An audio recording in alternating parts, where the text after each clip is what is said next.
Salut l'équipe, j'espère que vous allez bien.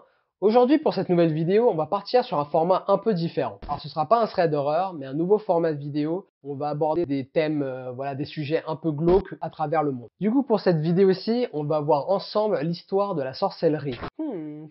Qu'est-ce que la sorcellerie? La sorcellerie est l'art des sorcières, de la magie obscure et des maléfices, et autres enchantements maudits.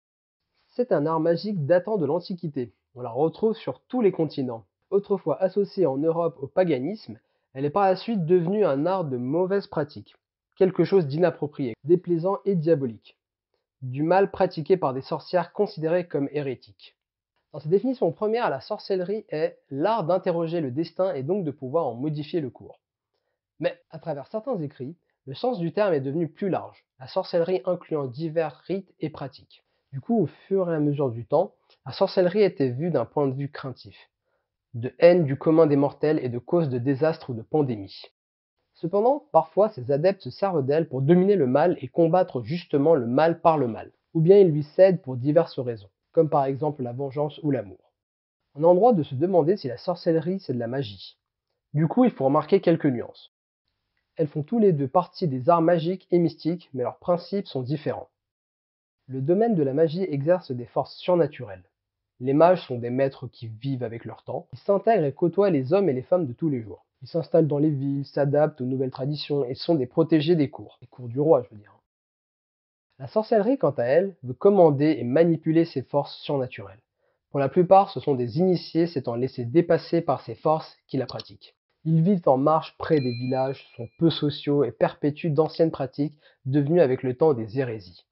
Lorsqu'ils ne sont pas reçus par le diable ou par le démon avec lequel le pacte a été scellé, les dons de sorcellerie se transmettent généralement par filiation ou par les grimoires. Ceux-ci, donc les grimoires où sont écrits les différents sorts et sortilèges, permettent aux non-initiés d'apprendre les secrets de la discipline et de signer un pacte pour l'utilisation des pouvoirs de la sorcellerie. On peut citer deux principaux ouvrages sur le sujet. La clavicule de Salomon, bon assez chelou vous allez me dire, et le grimoire de Pape Honorius. Ils contiennent toutes les informations nécessaires à la sorcellerie et les explications pour réaliser un pacte avec les accessoires, instruments et pentacles. Des ouvrages plus petits existent aussi, mais ils renferment beaucoup de contradictions et d'inepties. Généralement, les colporteurs les vendaient dans les campagnes.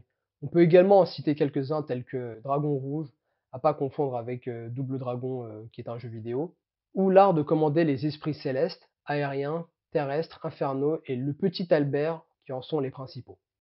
La sorcellerie, quant à elle, veut commander et manipuler ses forces surnaturelles. Le terme sorcier apparaît la première fois en 589, car dans l'Antiquité on disait en fait magicien.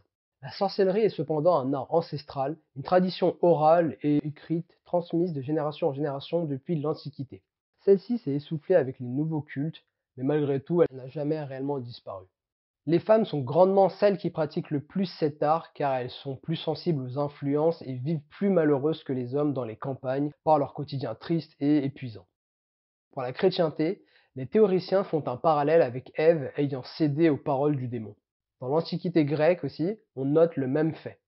Les femmes sont les plus pratiquantes également.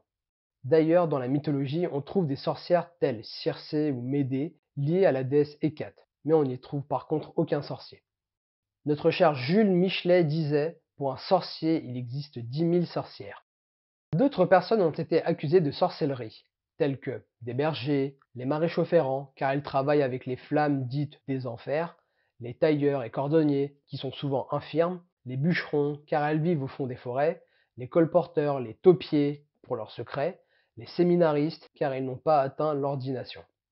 Durant l'Antiquité, les sorciers et sorcières étaient aussi craints que respectés et tenus à l'écart. C'est au Moyen Âge que commence la persécution des sorciers qui deviennent alors des boucs émissaires de problèmes et soucis qui rongent le pays. Au XVIe siècle, lors de la Renaissance, les procès pour actes de sorcellerie sont plus nombreux, toujours pour les mêmes raisons qu'auparavant. Mais c'est aussi parce que la sorcellerie remettait en avant des pratiques anciennes jugées désormais comme étant païennes et hérétiques. La persécution des sorcières se poursuit au XVIIe siècle, siècle de la raison connaissant de nombreuses guerres et misères. Enfin, les choses se calment au XVIIIe siècle et justement le siècle des Lumières est lui plus instruit. La croyance du malin et sa crainte diminuent. Dans certains milieux comme à Versailles, la pratique de la sorcellerie devient même une distraction, un amusement. Il y a tout de même eu quelques procès qui concernaient plus de charlatans que d'accusations comme par le passé. Au XIXe siècle, le clergé gagnera en puissance et on pourra penser que les procès reprendraient. Or, ce ne fut pas le cas, car restant également plus éclairé, il se focalisera principalement sur les cas de possession. De nos jours, la sorcellerie n'est plus répandue comme par le passé. La plupart des personnes se déclarant être des sorciers et se disant être des prétendus détenteurs de pouvoir sont très souvent des charlatans. Il y a peu de véritables pratiquants connus, ou bien ceux-ci sont très discrets et gardent bien leurs secrets. Voilà, c'est tout pour cette histoire. J'espère que ça vous a plu. Ça change un peu des threads d'horreur, mais voilà, on voulait voir avec vous d'autres sujets, d'autres thèmes intéressants à exploiter, comme l'histoire, voilà, de pas mal de choses glauques et sinistres qui sont produites un peu partout sur Terre. Dites-nous du coup ce que vous en pensez. N'hésitez pas à nous donner des thèmes ou des sujets intéressants, croustillantes à développer et à analyser avec vous. N'hésitez pas à liker, vous abonner si jamais ça vous plaît et en parler autour de vous. Sur ce, on se revoit la prochaine fois. Peace! Sur ce, passez une bonne soirée et j'espère qu'on se reverra bientôt.